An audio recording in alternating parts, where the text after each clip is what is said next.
Sejam bem-vindos a mais um VoxCast, essa oportunidade de ouro de conhecer um pouco mais sobre os alunos do curso pós, o curso de oratória avançada da Vox2U. Eu sou Wesley e estou aqui hoje para conduzir esse papo com duas pessoas incríveis. E antes de falar sobre isso, eu quero te dar as boas-vindas e desejar que você, ao longo desse episódio, desenvolva um pouco mais da sua comunicação e muito mais do que isso, que as nossas convidadas agreguem muito do conhecimento que elas estão trazendo. Sejam bem-vindas, Juliana Kawanishi, um dos sobrenomes mais emblemáticos da Vox2U, e Andrea Hentges, que também tem um sobrenome super legal. Meninas, é um prazer recebê-las e eu vou apresentá-las como vocês merecem, afinal, não é todo dia que a gente está diante de duas doutoras. A doutora Juliana Kawanishi, ela é doutora em biologia, trabalhou muito tempo com microbiologia, essa é a sua área de especialização, e professora, uma professora apaixonada por ensinar, e esse é o tema que vai nortear o nosso podcast. E, além disso, uma grande entusiasta da atividade física e da busca pela longevidade, uma pessoa mais saudável do que a média, não é isso? Muito. E também estou na presença da Andrea Hentges, que é veterinária especialista em veterinária preventiva e com uma experiência muito significativa em várias vertentes da área. Começando lá com tecnologia de leite e depois ela foi trabalhando até chegar na fisiatria, que é a área de atuação. E vocês vão descobrir o que é fisiatria. Mais de 20 anos no segmento e entusiasta da medicina tradicional chinesa, então até de acupuntura nós vamos falar hoje. Meninas, sejam muito bem-vindas. Pelo visto, nós temos duas apaixonadas pela educação. E o tema do nosso podcast é que aprender e ensinar são dois lados da mesma moeda. Vocês são alunas da Vox2U, mas são professoras no dia a dia. De onde que surgiu essa... Como vocês se tornaram professoras? Posso começar pela Andrea? Pode, é assim, com prazer. Andrea, conta um pouquinho para nós da trajetória até se transformar em professora. Então, acho que o primeiro passo para a gente virar o professor é eu querer justamente o aprender. Então, foi uma vertente que foi surgindo muito naturalmente. Conscientemente, eu nunca tive, um dia serei professora, mas sempre fui uma pessoa de curiosidade, de querer pesquisar, de querer buscar sempre coisas novas. E nesse caminho, mesmo durante a graduação na medicina veterinária, eu sempre estava em diversos laboratórios aprendendo coisas diferentes, fui tendo contato com professores muito especiais, que assim que eu formei, já foram me norteando, vamos fazer uma especialização aqui? Da especialização vai indo para a parte acadêmica, né, ao mestrado, doutorado, e nesse meio do caminho surgiu a oportunidade e me tornei a professora universitária. Que legal. Quanto tempo de professora já? Há mais de 20 anos. Então, Professora? o tempo exato a gente não manda, a gente Deixa quieto, omite, vai. né? Mais de 2 décadas ensinando. Ensinando. Muito legal. Juliana, você começou de que forma? Eu imagino que vocês tenham começado com uma postura de cientistas. Fizeram um bacharel com o objetivo de desenvolver esse conhecimento aguçado em biologia. E de que forma isso aconteceu? Qual era o seu anseio? E como você se tornou professora? Conta para nós. Bom dia, muito obrigada pelo convite, Wesley, Andrea. Assim como a Andrea, eu também nunca sonhei em ser professora, foi algo que foi sendo construído. Mas eu sempre gostei muito da biologia, eu sempre gostei muito de trabalhar os seres vivos, eu sempre fui muito curiosa também desde criança, né? Ia, né, passear, ia nas fazendas e tudo mais, sempre tive curiosidade de conhecer um pouquinho mais sobre aquilo que para mim era algo novo. E na graduação também tive muitas pessoas que me influenciaram de maneira positiva a buscar sempre o conhecimento. Algumas professoras, alguns técnicos de laboratório. E quando eu formei, aí me incentivaram também. Vamos fazer um mestrado, vamos aprofundar um pouquinho mais. Conheci a microbiologia, conheci a aplicação na parte ambiental. Fui para São Carlos, fui conhecendo outros laboratórios, outras pessoas que foram me norteando até ir para o exterior e chegar onde eu estou, continuando assim, sempre transmitindo conhecimento. Então, acho que a minha trajetória ela não acabou ainda. Acho que o papel de professor não é só para gente que fez uma graduação, que fez um curso acadêmico até o mestrado, doutorado. Acho que o papel de professor é de todos nós, né? Todo mundo tem alguma coisa que sabe um pouco mais e que precisa passar. Eu acho que é um trabalho contínuo, então acho que isso que é a graça. E eu descobri isso depois que eu tive as oportunidades de ensinar para um público maior, né? Que achava que ensinar para para mais gente era muito mais interessante do que passar conhecimento pontual. Então eu fui me apaixonando pelo caminho, não era algo que eu sempre quis também. Que legal. E você, quando fala isso, me lembra de uma frase que eu gosto, e eu gosto muito de frase, vocês sabem. Tem uma que é: ninguém é tão burro que não tenha algo a ensinar e nem tão inteligente que não tenha algo a aprender. Perfeito, também gosto. Então, por isso, todos nós que estamos atentos no caminho, a gente vai aprender. Então, todos em algum momento assumem a postura de ser professor. E é muito nobre a capacidade de transformar as pessoas em alguém melhor por meio da educação. Posso interromper um pouquinho? Claro. Tem uma frase, você comentou essa frase, eu lembrei de outra, mais ou menos no sentido que se no final do seu dia você não aprendeu algo novo e não ensinou algo novo, o dia não foi válido. Então, acho que o dia só vai ter um valor se você aproveitar algo e também puder ter passado algo novo para alguém. Ter mudado a vida de alguém, e não importa em qual magnitude. Nessa perspectiva, a gente mede o sucesso da vida na proporção das trocas que a gente faz. Sim, as mudanças que a gente causa nas pessoas. Exato. Porque é isso que nos torna relevante, não é verdade? A gente não pode ser autocentrado e só viver para nós mesmos. E a profissão de professor, ela te tira desse viés e te faz ter como propósito de vida, direto ou indiretamente, ajudar as pessoas a serem o melhor que elas puderem ser. Daí nesse sentido é brincadeira, né, que a gente estava fazendo um pouquinho. Assim, o ser professor é o quê? Não, ó, se você perguntar, isso aqui é o quê? Uma garrafa. O professor jamais vai dizer que é uma garrafa. Vai explicar a origem, o material, como vamos fazer o descarte, como foi envasado. Então é algo que vai... Ele tende a... Agrega mais valor. Você agrega o valor e agrega o valor. Professor, você vai sempre reconhecer um professor é aquele que vai gostar de explicar. É o que sempre vai querer alguma troca. Vai dar mais detalhes. Ele é mais didático. Ele tende a esmiuçar um pouco mais para garantir entendimento. Sim. E aí, já falando sobre comunicação, a gente fala que comunicação eficaz é justamente isso. As pessoas acham que falar bem é falar bonito. E a minha percepção sobre comunicação eficaz é quando você fala bem, quando você se faz entender e faz com que as pessoas queiram continuar te ouvindo. São esses dois indicadores. Se a pessoa te entendeu e ficou com vontade de continuar escutando, é porque você é um comunicador eficaz. Se você falou com palavras maravilhosas, eu sei que as duas têm a capacidade de trazer palavras difíceis, mas afasta as pessoas porque elas não entendem, você não é eficaz na comunicação. Você falou bonito, mas não se conectou com ninguém. Garantir que a gente se faça entender é papel importante. E eu acredito que um grande desafio dos professores tende a ser reter a atenção. Como que vocês fazem com tanta experiência no dia a dia? Vocês já têm uns macetes para os professores que estão nos assistindo? Andréia, o que você foi desenvolvendo de habilidade? Qual que é o segredo para conseguir engajar a turma? Você dá aula no curso de veterinária, certo? Certo. Como são os desafios ali? Assim, na área da saúde como um todo, eu já ministrei aula, né? Na área básica de formação. Então, acho que o grande desafio que eu já venho tendo, não importa quantos anos já ministrando, a própria adaptação a mudanças. Porque no início da minha carreira enquanto professora, eu tinha um público assistindo a aula, era um público que já não tinha tanto essa questão da presença do digital, a questão de como trabalhar a empatia e trazer todos eles junto comigo no processo de aprendizagem.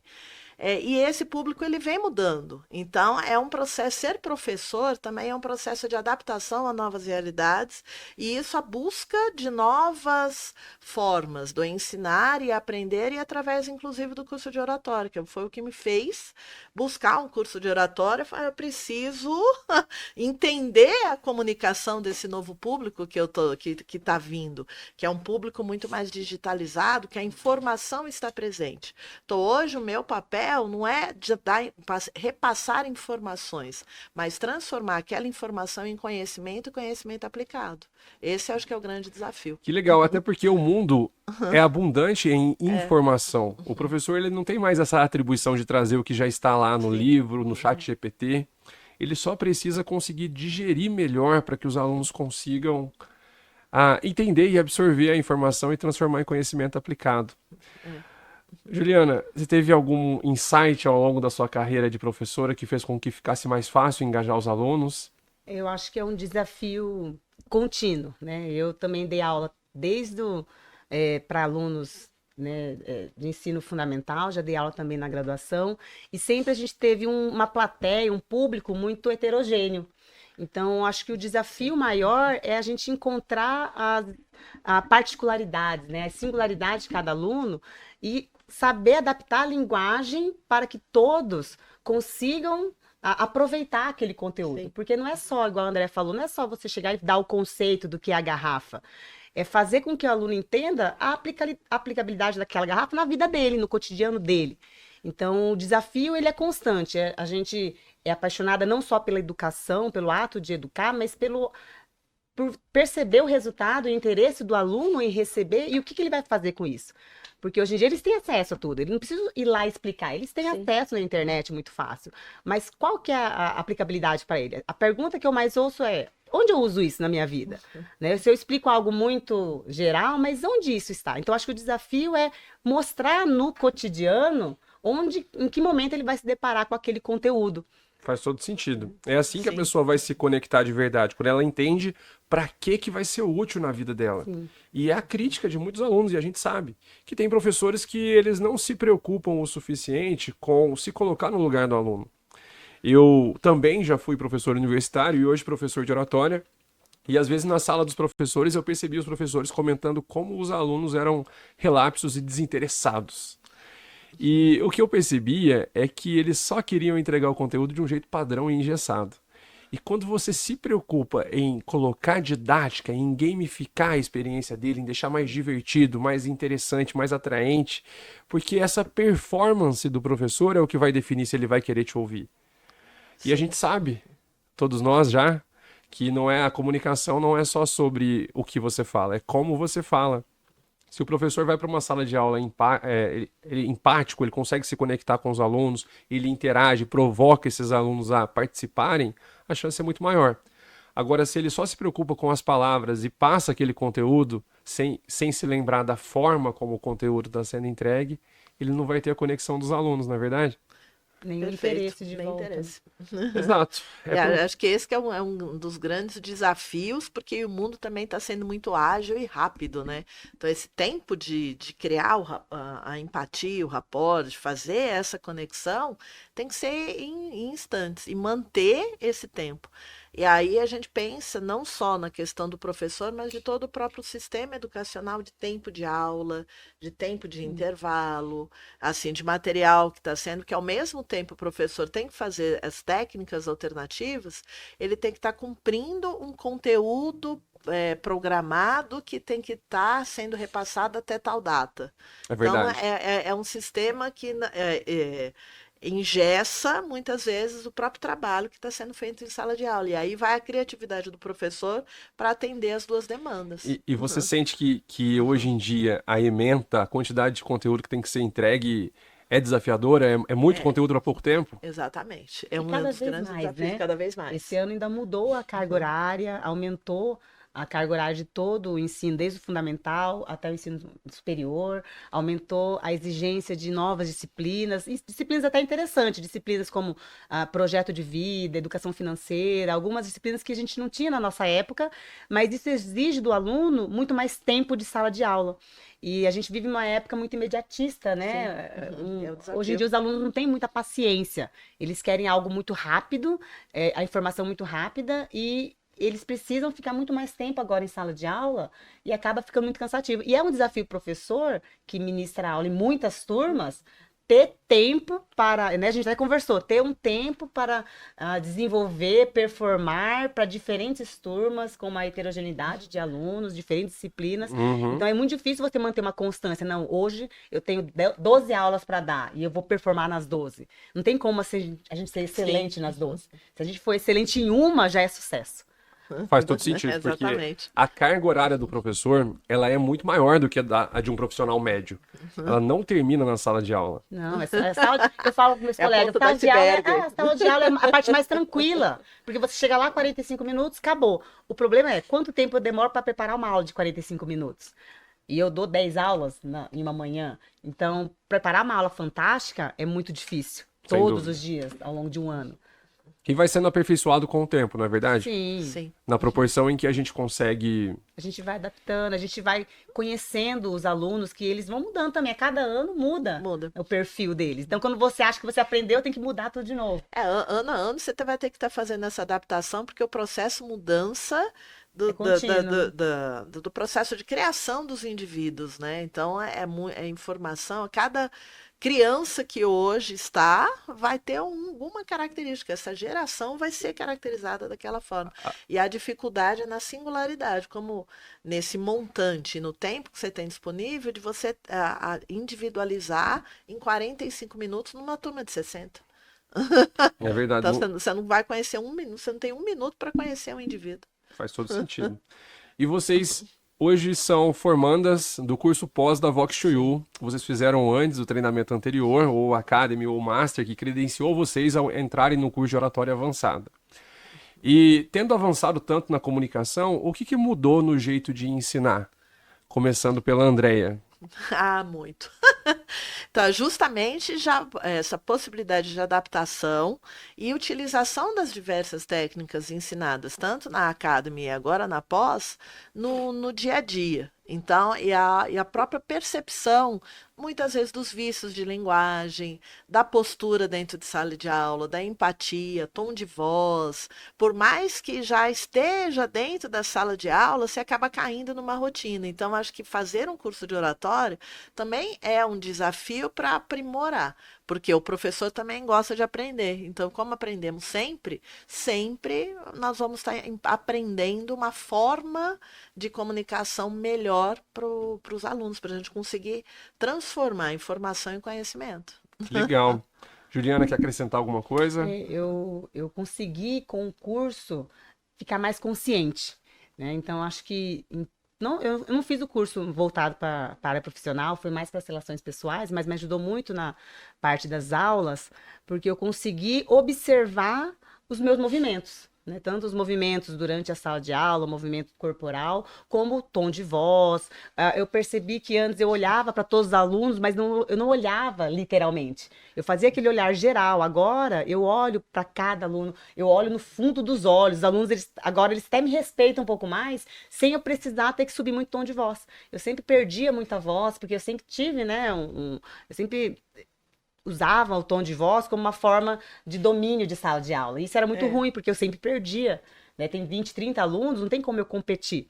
Agora, com o curso, eu consigo usar um tom de voz moderado, mas que ainda seja imponente, porque eu preciso ter um certo domínio, mas que não me afete. Então, eu consigo usar outros sentidos. Usar o movimento, usar a postura, o modo de andar. Sim. Então, eles já respeitam um pouco mais. E também consigo criar conexões, tanto com as pessoas, né, do dia a dia, consigo observar mais detalhes, porque no dia a dia a gente não tem muito tempo, né? Então, parece que eu ficava meio que no automático. Falei, não vou gastar energia estudando a pessoa. Mas agora é natural, você tá olhando para a pessoa, tá conversando, e você tá analisando, você tá percebendo o que a pessoa tá sentindo, do que a pessoa precisa, para você conseguir fazer a conexão. Até os alunos, eu consigo perceber em que ponto eu consigo, né, me aproximar daquele aluno que é mais difícil na sala de aula, de modo que ele fique do meu lado. Então, eu consigo analisar um pouco mais. Então, tenho um pouco mais de paciência para... Espera lá, dá para eu analisar um pouquinho? Dá para gastar um pouco de energia? Vou ter uma recompensa? Vou. Então, vamos investir um pouquinho mais. Aumentou a inteligência emocional, então. Inteligência emocional. A forma de gestão, né, da turma, gestão das pessoas, das relações. Que legal. É muito mais do que falar em público, concordam? Muito mais, muito mais. Porque, assim como a Juliana comentou, acho que a Vox trouxe justamente toda essa conexão entre pessoas. E foi tanto essa conexão que estamos nós as duas aqui já, assim, as grandes amigas que desse decorrer descobrimos que somos doutoras e temos muitas coisas em comum, que inclusive é a questão de saúde e bem-estar, né? Exatamente, as duas estão relacionadas com esse nicho de saúde e bem-estar de formas diferentes. Sim. Por exemplo, a Andrea, a gente brincou muito com essa palavra porque ela é especialista em fisiatria. Sim. E tem que contar para nós o que que é fisiatria, porque ela faz os nossos pets ficarem mais saudáveis e longevos, não é isso, Andréia? Esse que é o objetivo. Conta um Então, pouquinho para nós sobre como você tem investido o seu tempo para tornar a vida dos pets um pouco melhor. então aí a gente, como professor, assim, o objetivo é sempre ter a curiosidade. E eu sempre fui muito salsicheira, né? Do cachorrinho do Dasha. Paixão, sempre quis, que cachorrinho bonitinho. Só que eles têm muito problema de alinhamento, balanceamento. E aí eles acabam tendo muitos problemas ortopédicos, especialmente de coluna, né? Nessa época de frio sofrem mais. Como eu tinha a raça, comecei a estudar num novo conhecimento também dentro da profissão da medicina veterinária, que é algo, uma área que vem surgindo nos últimos 15 anos. Então, nos últimos 15 anos eu venho estudando. Primeiro para resolver os meus próprios. Como me apaixonei, fui trabalhando. A fisiatria seria o sinônimo da fisioterapia. Só que na área da fisioterapia humana, você vai estar trabalhando com um contexto de um indivíduo sem olhar o aspecto clínico e prescrição de determinadas medicações, a avaliação clínica do paciente perante o seu processo de doença. Então, enquanto fisiatra, significa isso. Então, vai além de simplesmente um alinhamento e balanceamento e passa para todos os outros aspectos de saúde, que envolve a nutrição, que envolve a parte da clínica mesmo, né? Pensando se é um animal geriátrico, se é um animal mais jovem, se ele tem problema hepático, se tem problema renal. Então, envolve um contexto mais amplo. E o que que tende a mudar na relação com esses pets, principalmente os idosos? Como esses pets melhoram a qualidade de vida deles? É muito comum que cheguem sem locomoção, eles não consigam sequer andar e você consiga com a fisiatria ajudá-los? Sim, sim. O objetivo é, e eu falo, não só trabalhar com o pet, mas trabalhar com a família multiespécie, que nós somos a família multiespécie. Nós não somos muito mais além de simplesmente tutores. Nós temos a responsabilidade perante aquele indivíduo que habita a nossa casa. É família. É a família, é a família. Então, a recuperação e a longevidade daquele pet é a longevidade e a saúde da família também. Porque ao membro da família, você vê alguém com dor, se você sofre, adoece junto, você né? adoece junto. Então, é uma troca. E a partir do momento que com o trabalho de fisiatria a gente vai estar garantindo a qualidade de vida, movimento, saúde, o andar, o passear, as pessoas da família vão estar passeando com aquele animal mais idosinho na praça, vão socializar, vão, muitas vezes, é um animal mais velhinho, mas vai estar conseguindo correr ainda, para fazer o acompanhamento de uma caminhada. Então, o objetivo é esse, é dar longevidade para o pet, mas da mesma forma, a saúde e o bem-estar para a pessoa, a família.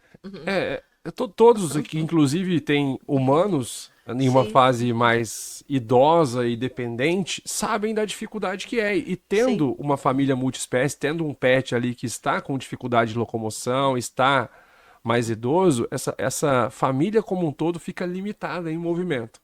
Fica, é algo que eu percebo muito quando eu vou estar explicando, falando da nutrição, do processo de envelhecimento para o pet.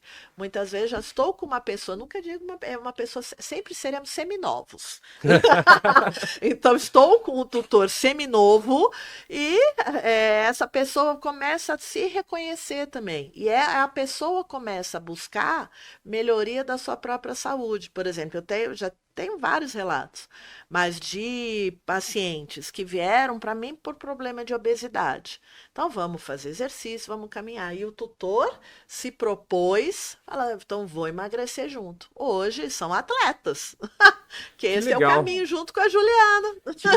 Que legal, ela já me deu a deixa, porque enquanto a Andrea ajuda os pets a melhorarem a sua qualidade de vida, a sua saúde e garantir que tenham longevidade, a Juliana se tornou para nós, durante essas semanas que a gente conviveu, uma referência em saúde, em cuidado com o corpo e em preocupação com a longevidade.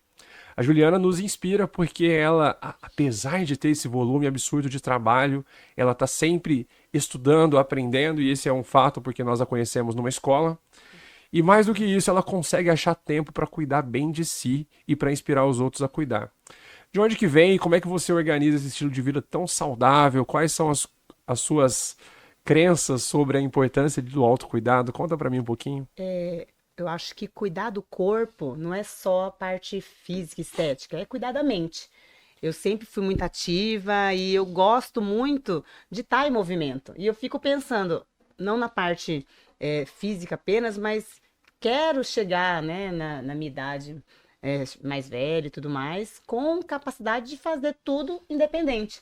Sempre fui muito independente, então eu preciso ter uma qualidade de vida, preciso ter saúde para que eu consiga manter mais ou menos a minha rotina próximo do que eu tenho hoje. A gente vai diminuindo algumas coisas, mas eu sempre coloquei como prioridade. Então eu falei, igual escovar dente. As pessoas falam, nossa, mas como que você acha entusiasmo, motivação para acordar 3 horas da manhã para treinar cedo? Eu falei, não, eu não acho. Mas se eu não fizer isso, né, isso acaba com toda a minha rotina diária. Então eu coloco como prioridade. Então escovar dente é uma coisa prazerosa que você faz que você sente prazer? Não, você faz porque tem que fazer.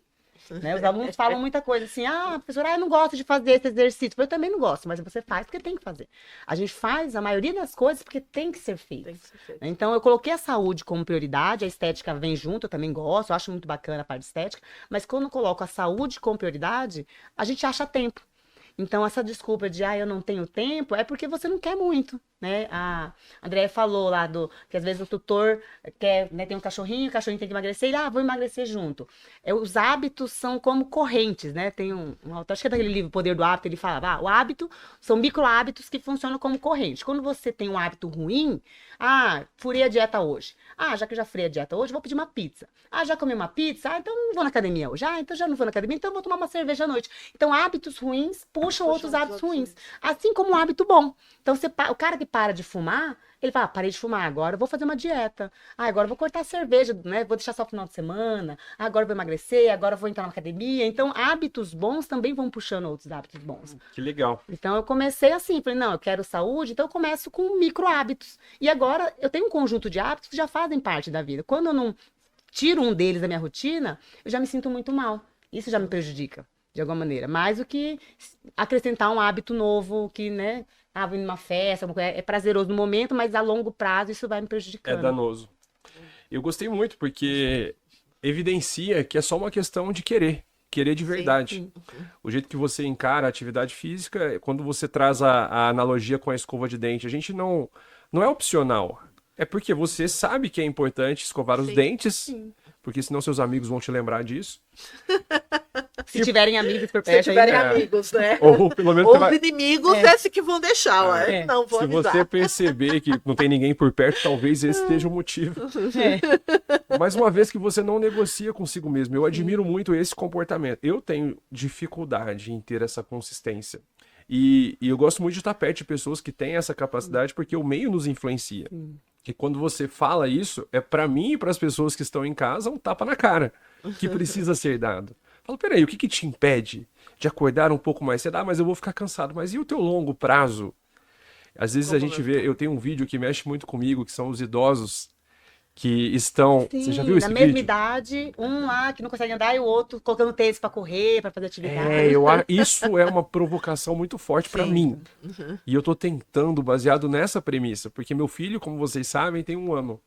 E eu quero que quando ele tenha 30 anos... Vai te inspirar em você. Você conseguir acompanhar, né? Assim, nessa questão de vamos fazer uma trilha, estamos em podcast, então vamos subir o Cristo, né?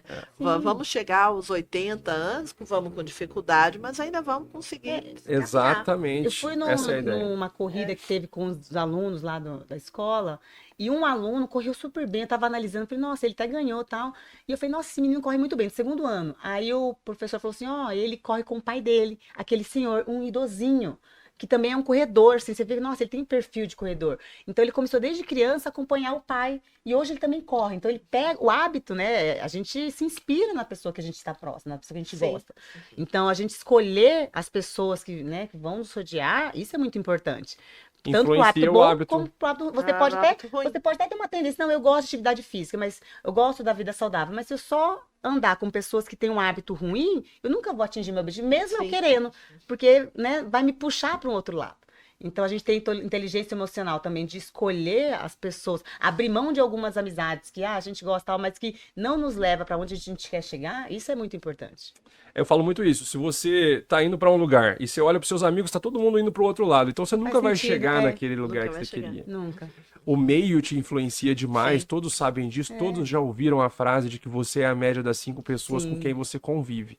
Então, até aproveitando, olha para onde você quer estar daqui a 10 anos e identifica nos seus colegas quem está também em direção a esse lugar. Porque se você aquele lugar, maravilha, todo mundo vai chegar. Agora, você tá junto com um grupo de pessoas, você fala, gente, peguei o ônibus errado, dá licença, eu vou descer. Eu preciso achar o ônibus certo, entrar com o time que quer estar onde eu gostaria de estar. Essa é a preocupação. E também por isso a gente constrói esse senso de comunidade na Vox. Para atrair pessoas que pensam parecido e que querem evoluir juntas. E é por isso que as amizades acontecem Sim, as naturalmente. conexões vão se criando. Exato. Porque a gente está num meio onde todo mundo quer ir pelo menos para o mesmo rumo. Talvez não no mesmo destino, mas para lá, né? Para cima. Pra cima. O fato de a pessoa decidir investir nela, e no nosso curso tem muito de autoconhecimento, além da oratória, já evidencia que são pessoas que estão querendo evoluir. E quando você junta pessoas que querem evoluir, é natural que elas construam parcerias, construam amizades e sejam amigas por muito tempo. A Vox Poços de Caldas tem quase 4 anos. E vários negócios já saíram da Vox, várias amizades, várias parcerias. Nós ficamos amigos da maioria dos nossos alunos, ou de todos, mais próximos ou menos próximos.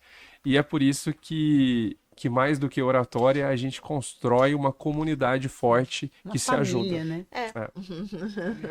E por isso que, né, quando fizemos ou Academy ou Master, nós vamos o quê? Para a pós. E depois da pós, nós iremos para onde? Nós temos que fazer ainda, continuar. A caminhada não termina. continua, ela né? não terminou. Enquanto a gente está viva, a caminhada tem Vocês continuação. são eternos, como eu disse na formatura. E por isso, agora vocês são embaixadores da marca. Nossos alunos pós, eles vão estar com a gente, sendo convidados uma vez por mês para poder falar sobre as suas áreas. Afinal, qual que é a chance? Nós estamos diante de 2 doutoras que têm muito a ensinar e a compartilhar e que fazem isso de suas vidas e gostam de inspirar as pessoas. Por isso que agora vocês são embaixadoras. E na proporção em que vocês estiverem convivendo com a Vox, vocês estão tornando as pessoas de lá melhor, a comunidade evolui e faz bem para todo mundo. Sim. São vocês sendo protagonistas e trazendo conteúdo, criando a autoridade, evidenciando a autoridade que vocês têm nas suas áreas e ajudando as pessoas do nosso ecossistema Vox a serem melhores. Embaixadoras da marca. É para lá que vocês estão indo, Andréia. A gente está falando, todo professor, ele teve um professor que marcou e que fez com que ele se tornasse, ou pelo menos admirasse essa profissão. É impossível desenvolver qualquer profissão sem passar por professores. E eu queria saber de vocês qual professor, qual professora que mais marcou e por quê nessa trajetória de vocês. Vamos, Começando por quem? Por quem? Para o Pode ímpar, ser, Ju? pode Pode ser. ser? Juliana? Eu tive muitas professoras e professores muito importantes, mas teve uma em especial na graduação, ela era até minha vizinha na época, lá em Cuiabá, a professora Edna, e ela me marcou muito pela forma como ela tentou e ela conseguiu passar o conhecimento para um público que tinha uma necessidade maior. Né, que era o pessoal, o público surdo, mudo e tudo mais. Então, ela não queria apenas passar o conhecimento para os alunos lá da graduação, onde eu estava cursando, mas ela queria ir além, ir na comunidade, levava a biologia na praça, ela tinha um projeto, Bio na Praça, onde ela pegava todos os alunos da graduação, a gente fazia como se fosse uma feira de ciência, pegava todos os materiais do laboratório, colocava na praça para que as crianças das comunidades que não tinham acesso a esse conhecimento prático pudesse desenvolver o interesse, né? Porque às vezes a pessoa não tem o interesse porque os professores, as pessoas não conseguem mostrar a beleza que é aquela ciência, independente da área. Então ela me inspirou muito a levar o conhecimento para todos os públicos, na sua singularidade. Mostrar que todo mundo pode. Né? Tem muita gente que tem dificuldade nisso, eu não consigo. Então a frase é, você também pode. Todos nós podemos, né? Desde que a gente tenha pessoas que consigam fazer com que a gente enxergue. Então, eu peguei esse papo e falei, nossa, eu preciso passar o conhecimento não só para aqueles alunos que estão ali, mas para aquela pessoa que está vendendo bombom ali, que passa todo dia, aquele, né? que eu posso ensinar para aquele garoto, para aquela menina, para aquela família que está pedindo dinheiro? Como que eu posso mudar um pouquinho? Então, incluir todo mundo. Então, essa parte da inclusão, da equidade, foi algo que me inspirou muito a continuar nessa jornada. Que legal. Então a professora Edna tem que receber um abraço da Juliana Kawanishi. Que legal. É muito bom lembrar desses professores com saudade, porque a gente sabe que eles foram importantes e que mudaram o nosso ponto de vista sobre alguma coisa na vida. E é definitivo. Tem bastante tempo que você teve aula com a professora Edna, mas o impacto de um professor ele é muito duradouro. Você está indo em um caminho e ele te ajuda a calibrar a rota para poder atingir aquilo que é o teu propósito. Ajusta as velas, né? Ajusta as velas, essa é a ideia. E são grandes exemplos, né? Estimuladores e grandes exemplos, porque na nossa formação, desde a tenra infância, a gente aprende. Assim, eu brinco, vou fazer analogia na área da veterinária, né? Porque os seres humanos vão estar achando, eu estou educando meu filho. Não, nós estamos adestrando. Então, a gente vem para essa questão do exemplo. Então, nessa questão, enquanto a Juliana estava comentando, a gente vai vindo lá para o passado, né? E nesse passado tem duas referências ainda lá da tenra infância, né? Que era a Rose, que era minha professora de português. A Rose? Rose. E o professor Colbert, que era o professor de história. Daí, eles eram professores que instigavam a questão do conhecimento. Não, mas não é a língua portuguesa, não é o pretérito perfeito para ser dessa forma. Mas por que chegamos ao pretérito perfeito? Como que nós vamos evoluir com a língua? Como vai ser essa transformação das pessoas perante a humanidade? E o Colbert, que era professor de história, ele sempre ele começava a aula sempre já com alguma curiosidade, algo para te instigar, algo para você ir além e estudar. Então, ele na época, não vamos dizer quanto tempo, mas ele já trazia hoje o que a gente chama de metodologias ativas. Era o que ele fazia muitos anos atrás. Com punch, né? Já começava com ele punch. já Talvez começava... não tinha ainda essa técnica. E a teoria, técnica de mas você ele já buscar o conhecimento era onde? Numa enciclopédia, num papel, você não tinha outro tipo de Barça. informação. Ele dava curiosidade, sei lá, falando da Maria Antonieta, um hábito que ela tinha social. Daí falou, então quem foi a Maria Antonieta? Então vamos estudar. Muito legal. É muito bacana. E na graduação e na pós-graduação, meu exemplo foi a professora Elizabeth Oliveira da Costa, que ela norteou esse caminho na área da pesquisa. Então, 3 professores sendo lembrados aí, então, professora Rose, professor Colbert e a Elizabeth Oliveira da Costa. Tem muitos outros, Henrique Que legal. Ortolani, Maurício Garcia. Eu vou dar lista de todos vários. Contribuem com Todos algum, contribuem né? com alguma algum ponto, forma. é. A gente um conseguiria ponto. listar uma coisinha de cada um que nos Sim. fez ser quem nós somos. Sim, A exatamente. inteligência nossa é ter a capacidade de pegar a parte boa, né, de cada um. Sem dúvida. É aí que entra a nossa função no aprendizado. É. Quando você fala punch, você precisa explicar para os alunos o que é o punch. Os alunos não, os nossos espectadores, os nossos seguidores. Começar um diálogo com algo impactante, né? Que uma coisa que eu aprendi no curso que eu acho fantástico, até uso, não falo com os alunos, mas uso, colocar todo mundo no ônibus antes de ir para a excursão. Eu acho fantástico. Você fazer com que todos que estão, né, na plateia ou no seu ciclo de conversa esteja interessado no assunto. Então, começar com uma história, né, intrigante, começar com uma pergunta. Então, iniciar o assunto de maneira que todos olhem para você, né, para ninguém desviar a atenção. Então, acho que o punch foi uma das estratégias que eu tento usar, não consigo sempre, mas, né, tento usar nas aulas que eu tenho demanda um pouco mais de esforço perante os alunos. Então, trazer alguma coisa para que todos tenham um interesse. Então, fazer com que todo mundo se prenda à aula, pelo menos nos primeiros minutos. Depois que todo mundo entrou no ônibus, aí tudo bem. Aí a gente vai caminhando, vai conduzindo a excursão. Vida que segue. É vida que segue. E nesse processo de vida que segue, essa é a outra técnica, pensando das diversas técnicas, né, que aprendemos dentro do curso, é do storytelling. Então, ou seja, você já dá o punch, mas vamos continuar seguindo para você já estar aprendendo essa atenção. Então, um começo, meio, um fim, e esse delineamento para você carregar essas pessoas e transformar essas pessoas. Trabalhar a imaginação, né? É muito legal porque vocês complementaram ideias que são importantes para um bom comunicador. Essa analogia do ônibus que a gente sempre fala, e que legal que você lembrou dela, é importante pelo seguinte: um erro de muita gente é começar a sair falando. Falar, ó, hoje eu vou dar aula de biologia. Me ajuda aí, biologia o quê? Vou dar aula de... Biologia celular, biologia celular. molecular ainda. Vai ser o mais Vou dar difícil. sobre genética. E aí você já chega falando o conteúdo, já vai direto ao assunto principal. E as pessoas não entraram no ônibus ainda, ou seja, elas não decidiram que vale a pena te ouvir. O punch é uma ferramenta. Eu falo, você é o motorista do ônibus quando é um orador.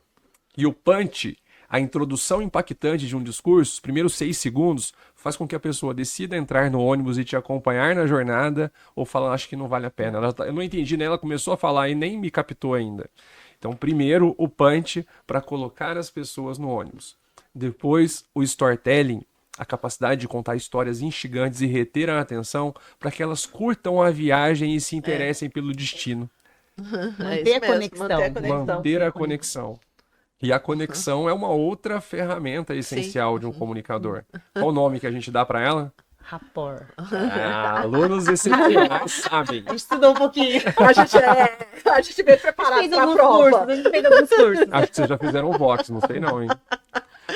Gente, o rapport é uma ferramenta incrível de comunicação. Vocês lembram bem dos detalhes, da importância dele? Como é que vocês usam o rapport no dia a dia? A conexão, tanto no olhar, né? Olhar para a pessoa. A postura também, como imitar você vai um estar pouquinho, na postura. não é imitar, né? Mas tentar espelhar um pouquinho alguns movimentos, né? Para a pessoa se sentir, não, ela tem, né? Ela tá na minha, ela, né? É da mesma vibe que eu. Então tentar mostrar, e reconhecer o público, né? Porque a gente tem que mudar a linguagem de acordo com o público que a gente está lidando. Então é um público mais formal, é um público mais informal, é adolescente, é adulto. Então você observar os movimentos, observar a linguagem, né?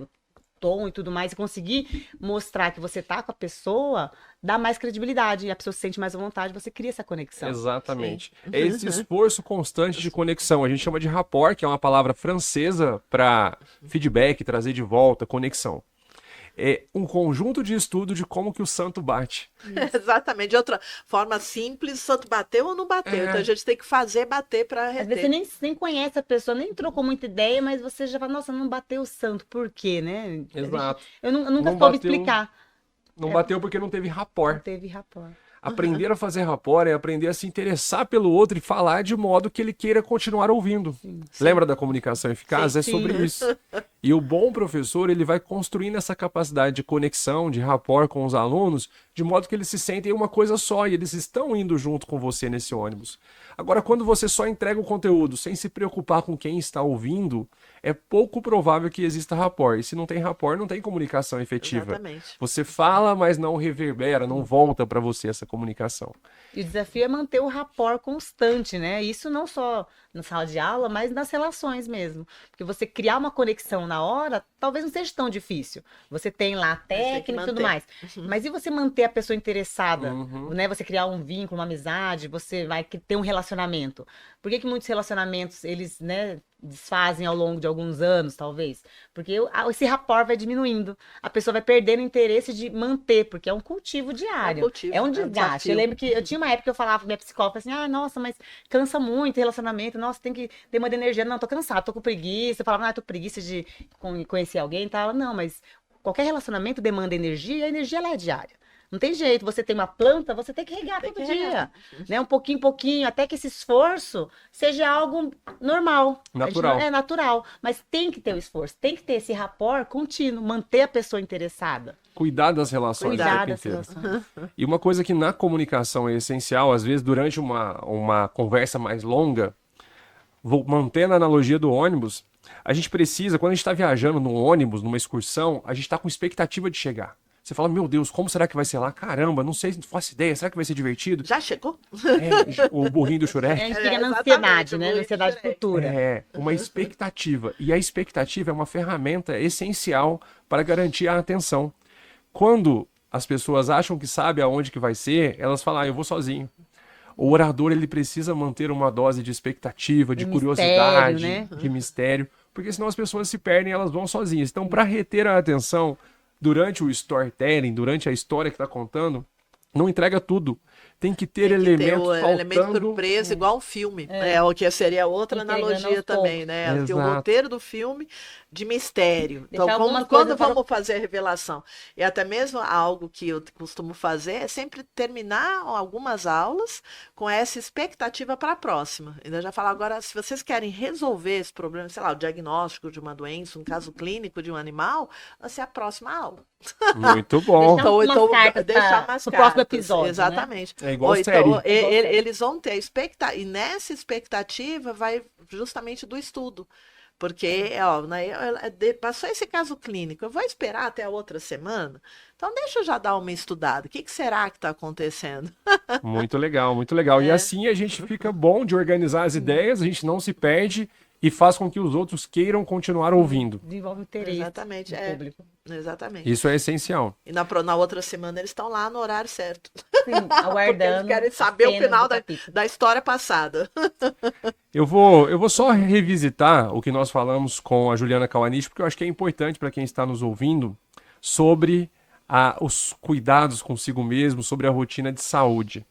Que dica que você dá para quem está nos ouvindo e gostaria de começar uma rotina nova? Você já falou algumas coisas, escolher com quem anda, começar a criar micro hábito, mas eu quero começar a construir uma rotina mais saudável.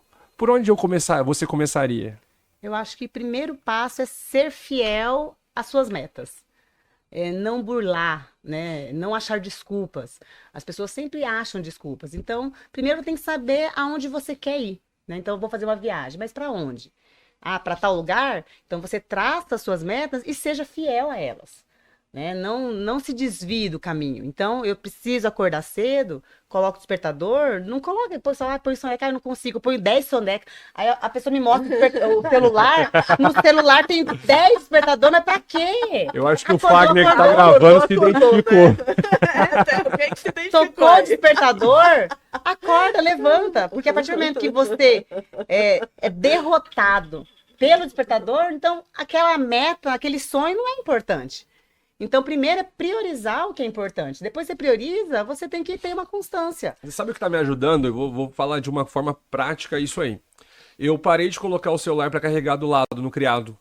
Agora eu coloco Deixa ele longe. no banheiro, eu sou obrigado a levantar para desligar o danado. Aí eu Levantou, falo, já despertou. agora eu já Agora já levantei despertou, e eu vou na tenho que ir, academia. né? E a roupa de academia tá do lado Eu do também, celular. eu deixo tudo pronto. Eu não vou treinar cedo todos os dias, eu vou alternado, porque também preciso, né, dormir um pouquinho mais. É porque o seu cedo é meio que mais cedo do Medo que é o muito normal. cedo, tem que estar na academia 4h20 da manhã. Meu Então, aí Deus. vou ter que acordar 3h50, eu deixo tudo pronto para não ter desculpa. Ah, não, nossa, não vai dar tempo. Então, tocou o despertador, já levanto, já ponho o tênis, lavo a cara, né, pego uma banana, já deixo tudo mais ou menos facilitado para nenhuma desculpa me derrubar.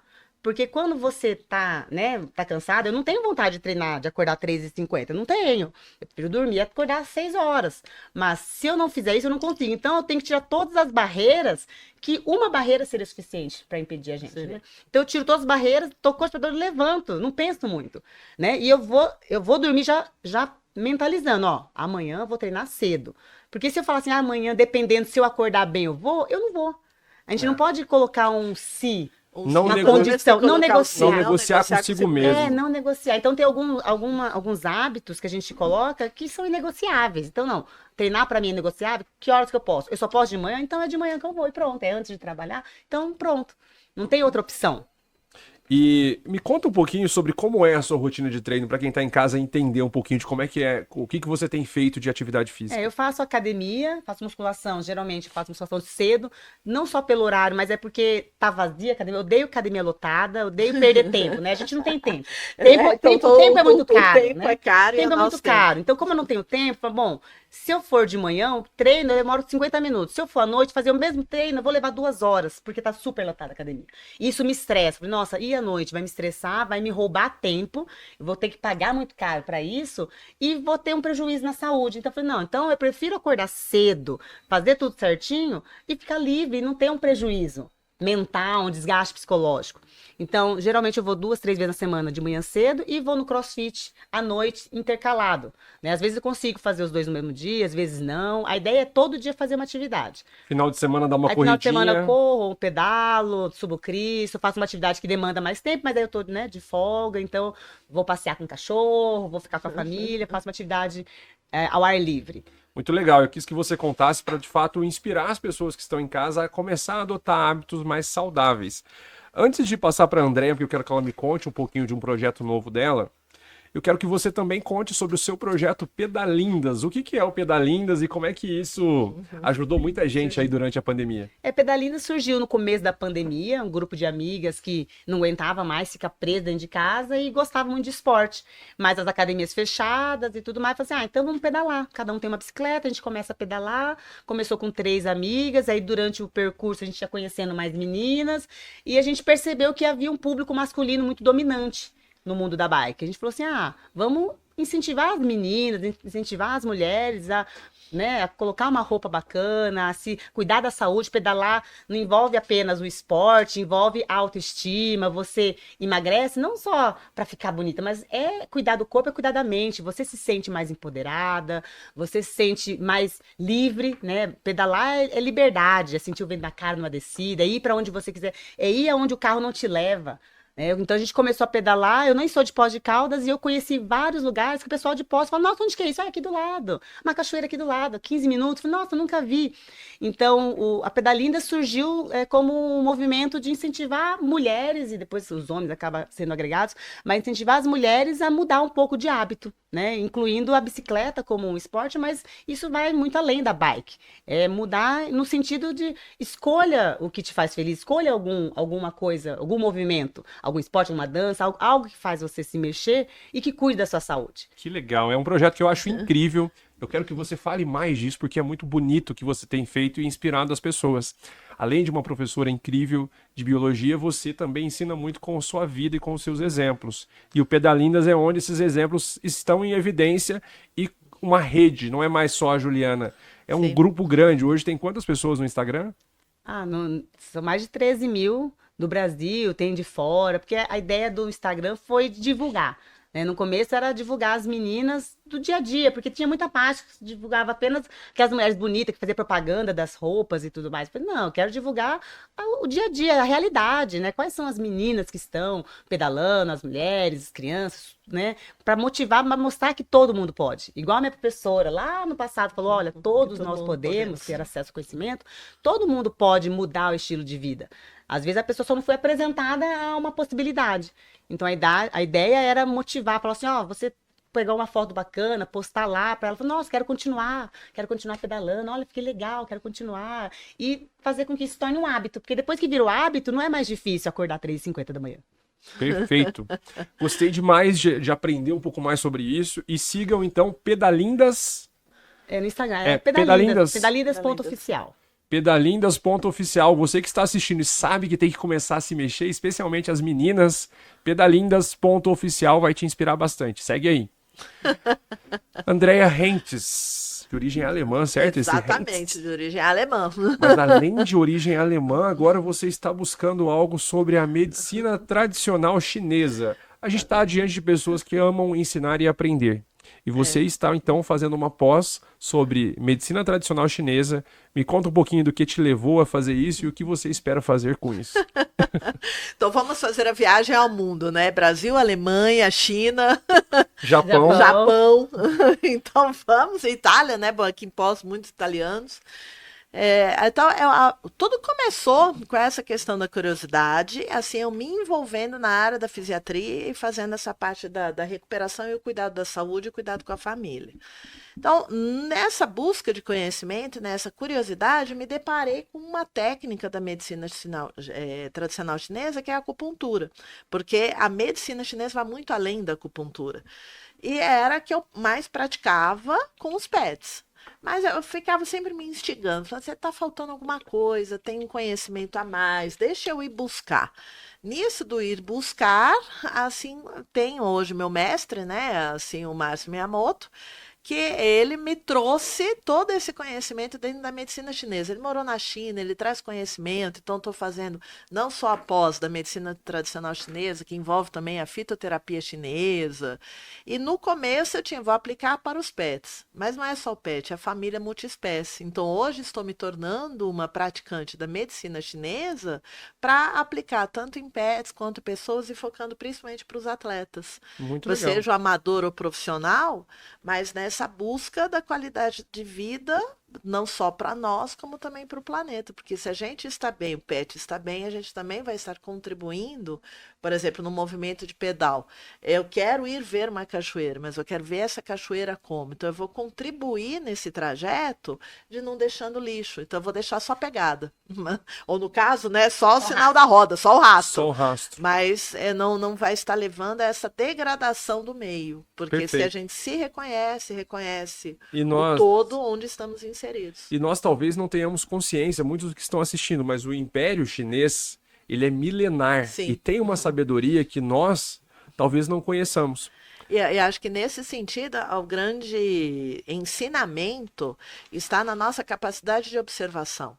Então, que começa do rapport, às vezes, da gente passar a ter empatia, reconhecer no outro, mas é assim a gente saber que estamos conectados de alguma forma e vamos buscar essa característica da observação, que a medicina chinesa, ela é baseada no quê? De você, simplesmente, não podia tocar no imperador, não podia tocar na imperatriz, então não existe... Como é que eu vou tocar o imperador? Vou ser assassinado aqui. Uhum. Então, eu vou ter que chegar ao diagnóstico através das suas feições do rosto, a sua vestimenta, o seu comportamento, seu tom de voz, característica da sua língua. Então, é da característica da observação que veio a ciência. Muito legal. E uma das coisas mais conhecidas, e mesmo assim pouco conhecidas no Brasil, é a acupuntura, que vem da medicina tradicional chinesa. Conta um pouquinho para nós sobre a importância da acupuntura, se é só um tratamento para cura ou se também é útil para pessoas que querem relaxar e algo nesse sentido. Sim, no primeiro momento, as pessoas, quando ouvem falar da medicina chinesa, associam com acupuntura e associam a acupuntura com resolução de dores. E tem esse aspecto como um aspecto imediato. Mas não, nós vamos estar trabalhando com sistemas. Quando a gente traz a medicina oriental para a nossa medicina ocidental, que é física, biomédica, como poderemos enxergar? Nós vamos estar fazendo ativação de neurotransmissores. Então, ou seja, diversos pontos de acupuntura são em canais nervosos. Por isso que tem muito relato para essa questão de alívio de dor. Só que você também vai estar contribuindo para o melhor funcionamento de órgãos.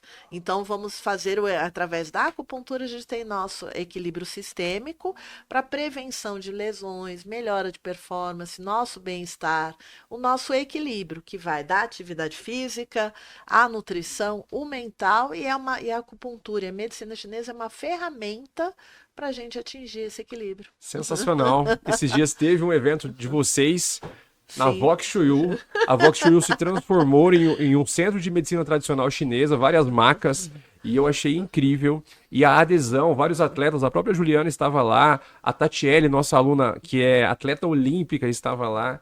E a gente percebeu que é muito sério esse trabalho de medicina tradicional chinesa e que de fato funciona. Sim. Torço para que dê muitos frutos, Andréia, e que daqui a pouco você esteja falando mais ainda sobre isso, para ajudar os nossos Estaremos. atletas na performance. Que tem o evento parte 2 ainda, né? Parte 2, 3, 4, vai Daqui ter a pouco, parte 1000. daqui a pouco, os sábados vai ter marca na Vox ao invés de pau. Exatamente. Não é só oratória, mas é ter o corpo preparado também, né? Exatamente. Corpo Vou e mente. fazer relaxamento antes da aula. Para não ficar nervoso diante das situações de exposição. E a gente está se aproximando do final do nosso podcast. As nossas próximas convidadas já estão aqui. Sejam bem-vindas, convidadas. Vocês de casa descobrem no próximo episódio. E eu queria que vocês primeiro, para quem está em casa e fala, pô, para que eu preciso de um curso de oratória? Qual que é a função disso na minha vida?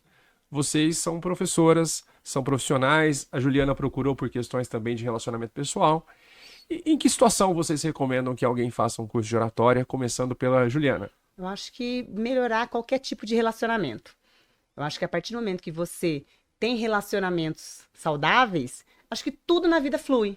Porque acho que muitos problemas que a gente adquire ao longo da vida é por alguma falha em algum setor de relacionamento. Seja pessoal, profissional, forma como você transmite a sua mensagem, a mensagem não chega direito, aí cria alguns conflitos ao longo da vida. Então, acho que o curso da Vox, ele começa melhorando todos os relacionamentos. E depois, consequentemente, é uma reação em cadeia. Vai melhorando, é aquele baralho, né? Você derruba um, todas as outras barreiras vão sendo derrubadas, consequentemente. Muito legal. E na sua opinião, André, o que leva uma pessoa, o que deveria levar uma pessoa a procurar um curso de oratória? Não, assim, a primeira coisa que a gente pode estar... Primeira não, mas poderíamos estar pensando que na comunicação é você conseguir avaliar se o outro te entendeu. Porque a comunicação não é só a fala, mas é a percepção. Por isso temos duas bocas e uma boca e dois ouvidos. Então, vamos a como está reverberando no outro. E nesse sentido é um aprendizado constante para esse relacionamento interpessoal, a forma de como estamos nos comunicando, porque é o crescimento enquanto indivíduo. Então, eu recomendo, né, um curso de oratória dentro da Vox 2U, no primeiro momento, para aqueles alunos da graduação, você vai apresentar o TCC, começa pelo básico, como você vai apresentar o seu trabalho, faz o Intensivox. Mas, a partir desse momento, você vai estar se redescobrindo. Não, eu preciso falar, eu vou ter que, especificamente, por exemplo, na área da saúde, eu vou ter que estar comunicando para o meu paciente ou para o tutor como ele vai proceder. Se essa comunicação é falha, você não vai ter o resultado do bem-estar e saúde lá na frente. Sensacional.